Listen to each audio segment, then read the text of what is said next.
Hello and welcome to our second episode of sWeTalk. Today we're going to be talking with Carrie, a mechanical engineering transfer student.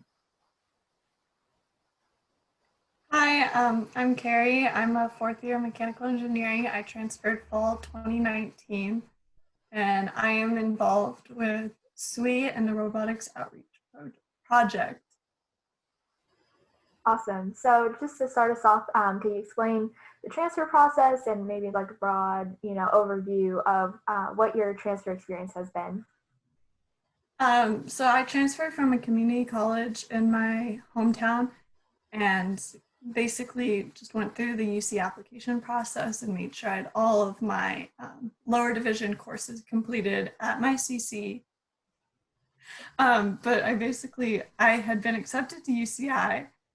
And, when you get accepted, they have you come down in June and you have your first meeting with your counselor. And you'll sit down and you'll go over the rules for the engineering department. Like you can't repeat X amount of classes. I forget the number. Your GPA needs to stay above this. And basically everything you need to stay to be academically qualified to continue in the department. And then she sits down and you plan your first year at UCI. And this is very unique for transfer students because everyone's first year is going to look different because some CCs offer different courses as far as engineering, like some offer dynamics, whereas others don't. So every transfer student, it's not a one schedule fits all. You have to really work together and figure out what classes you can take when. And this is why, as a transfer student, it's very important for you to continue to stay in contact with your advisor just to make sure that you can take those classes and that your schedule is going to work out and you're planning to take classes in the quarter that the class is actually offered. So sometimes you take things out of a very non-traditional order. Just because you have to work around when the school is offering it, when you're able to take it, and all these different factors, which makes it very interesting because sometimes you're a fourth year student sitting in junior level courses or a junior sitting in sophomore level courses, but also being in like senior level courses, just so you meet a variety of people and it keeps it very interesting. Awesome. Yeah. What has been your experience working with the advisors / guidance counselors? Were there any specific resources that you found really helpful or that you wish you used? So my first year, I actually, they advised that you go to your counselor once a quarter. And I actually didn't because I'm terrified of academic counselors just because at my CC, the counselors were so bad and they would always advise you to do the wrong things or they would tell you that you need to take classes that you didn't. So I was just like, I can figure this out myself. I got it. I can do it. But I did, like that first meeting I had with her, she gave us a variety of other resources like the transfer center where you can get mentorships and stuff like that. And my mentor was able to help me figure out classes, and because I did have my full year plan from that original meeting I had in June, I was able to figure out the first year, but it kind of bit me in the butt come summer when I was like, I want to be done in 2 years. How do I figure this out? And I realized that I actually should have continued to keep up meeting with my counselor. And luckily I was able to email her and plan a meeting to figure it out so that I could graduate 2 years. But, she did give me resources and I did ignore her advice, but I was still able to work it out just because some of the other resources that she did provide were so good. With that being said, don't neglect your counselor. So I know that you talked about wanting to graduate in 2 years versus 3. And a lot of the time that since you're an engineering major, you're usually told that you have to take 3 years. Yeah, so they really pushed the 3 years and and that idea that it's going to take 3 years comes off the idea that you're taking 12 units a quarter and you're not taking summer quarters. So if you're able to just like sit down and work it out with your counselor and say like, maybe I do want to try 16 units, or I do want to take a summer quarter, and just say like, I want to finish in 2 years. This is something that I have in mind. You'll be able to fit it in 2 years. And 16 units can sound really scary and intimidating. But it's actually not that bad if you do opt for a summer quarter as well. And your counselor will plan it out for you so it's all manageable. Normally for me, it's been 12 units of courses and then, a senior design project. So it's not adding another course where I have to study. It's adding something more hands-on that I actually find enjoyment in. So it's almost like it's a little break. And then I ended up over the summer only having to take 9 units. So it was like 2 classes and 1 lab. And I'm going to end up being able to take only 8 units in the spring if I want and still be able to graduate on time. So they can kind of scare you off with that it's going to take 3 years thing. But if you're pretty dead set on you want it to take 2 years, it is very much possible. And I highly suggest that you do it if you can, just to save money. And you get just the same experience because you get to work on your senior design project for at least 1.5 years, and you still complete the same number of courses. You mentioned your senior design project. Can you talk about like how to get involved with that and like what resources to use inside the classroom and other clubs or whatever activities you really suggest getting involved in? Yeah, so senior design projects, it's kind of like an application type thing. You find a design project you like, and their application process can vary based on the project. Some will have you do interviews, some will just have you apply and they'll accept you. Some you just need to go and talk to the professor and he'll just let you in. So it's very dependent on which project you have your eye on in particular. But starting off of that, just if you find a project you like, go talk to the professor. And a lot of times you can find these projects, you're talking to other students. I found mine by actually going to my professor's office hours for an entire quarter. And then he ended up at the end of the quarter telling us he had enough funding to start his own project and was wondering if any of us would be willing to do it. And he opened positions up to all the students who came to his office hours all the time first. So I was able to get in. But that was the first quarter, and I've stuck with the project since winter of 2020, so it's been 1 year now. And throughout that time, we've accepted new members onto the project. So we have done applications, and we tend to accept the people that actually come to talk to us about the project more rather than if someone just applies. So going off of that, make sure that when you find that project you want, someone on the project, you're talking to the professor, and you're able to prove hey, look, I have experience in this field. I have something to offer. And chances are they're going to see you and they're going to be like, hey, I know him or her, and she has done this. I think she'd be a great fit. And it's really good if you can have that friend to vouch for you too. So you mentioned going to your professor's office hours, and I know that personally I have a lot of anxiety about going to my professor for their office hours. How do you deal with that? Yeah, so I think that's one benefit of being a transfer student is that I'm pretty shameless about going to office hours, because when you go to community college, I had classes as small as 5 people. So you aren't really you already have that relationship from your professor in class or going to his office hours. It's oh, I see you every day and I'm in a class of 20 people. So you already know who I am. And I kind of carried that onto UCI, and it's not something every student does, but I would always go at least once a week to every professor's office hours. And sometimes you go and you don't even have questions. Normally I would like to at least pick out one topic that I would like to discuss with him, or one question I was struggling with that I wanted to discuss with the professor. And I would come in and I would sit there and, you can see what other people are asking, and sometimes questions will stem off of that.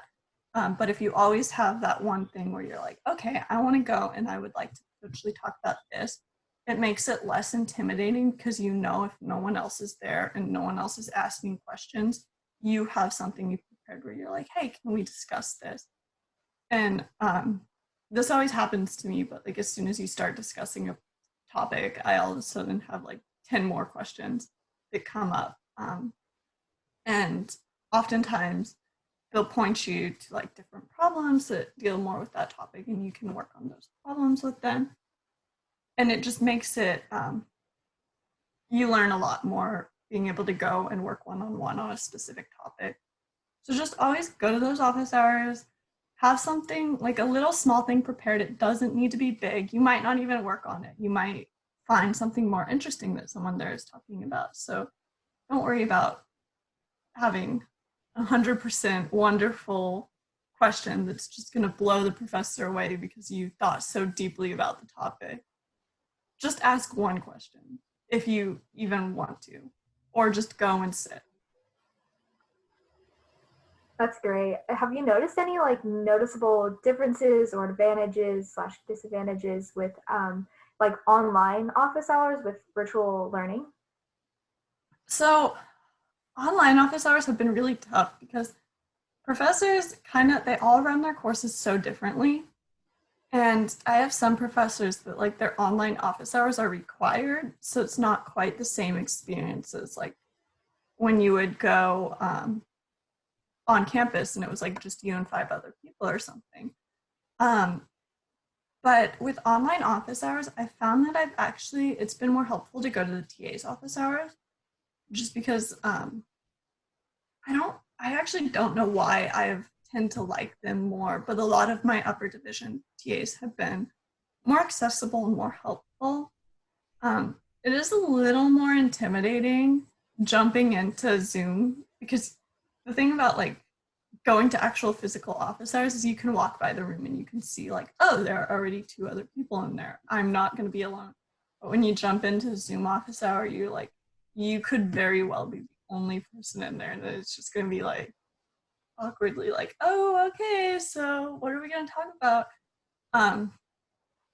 But I found that with online learning, more of my questions that I brought to office hours were with the structure of the course and when things were going to be done, or with issues that I had with the homework. And the TAs are pretty responsive, but I would always I tried to get in a habit where I would start my homework before the online office hours. And then I would maybe save questions 3 questions at the end to go to office hours. And I would just be hey, I'm working on this question. And I would let them know that I was working through it. And if I had any questions, I would ask them, because they're just sitting there on the other side of the Zoom. You're just sitting there on your side of the Zoom. You're not affecting them by sitting there on the Zoom and doing your problem. And you can just have their support when you need it, because they're required to sit there on that Zoom for the X amount of time. So why don't you just sit there on the Zoom and do your homework? And it's you have a friend or whatever there to ask or answer your questions as soon as it comes up.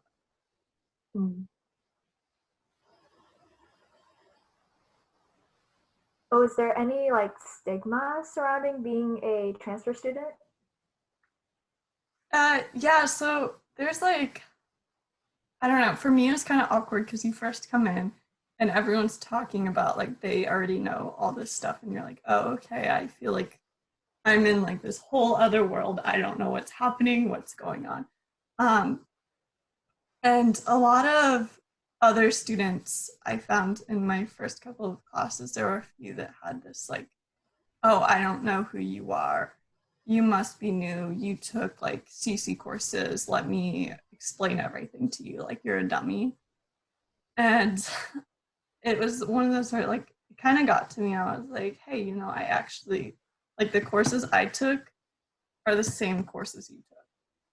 Like there's a reason UCI approved me to be a transfer. It's because my courses matched up with their courses and I already know all this information.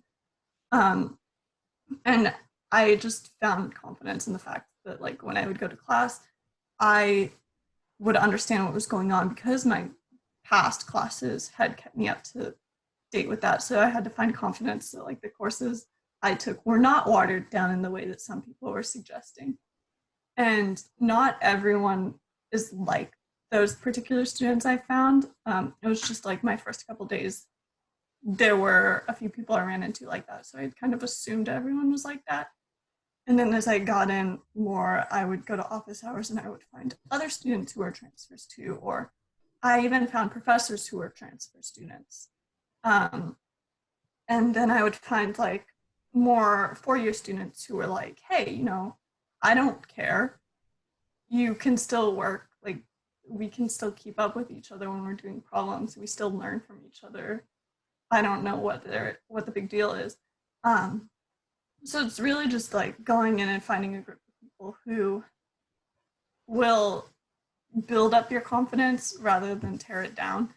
And you have to be willing to put yourself out there a little bit more and talk to people just to find that group. And it's not that bad because there actually are a ton of other transfer students at UCI. I think in most of my courses, the only people I talk to are actually transfer students. So yeah, it is great to talk to other transfer students, but how do you go about finding other transfer students? Yeah, so going off, I mentioned it earlier, there's the Transfer Resource Center. I think that's the name of it. It's something like a mix of those words, like the transfer something resource center, I think. But they offer a mentorship program, and I was able to apply in my fall semester, and I got accepted with a mentor who was aerospace, and she was mentoring like a few other transfer students within the realm of like mechanical, aerospace, and electrical.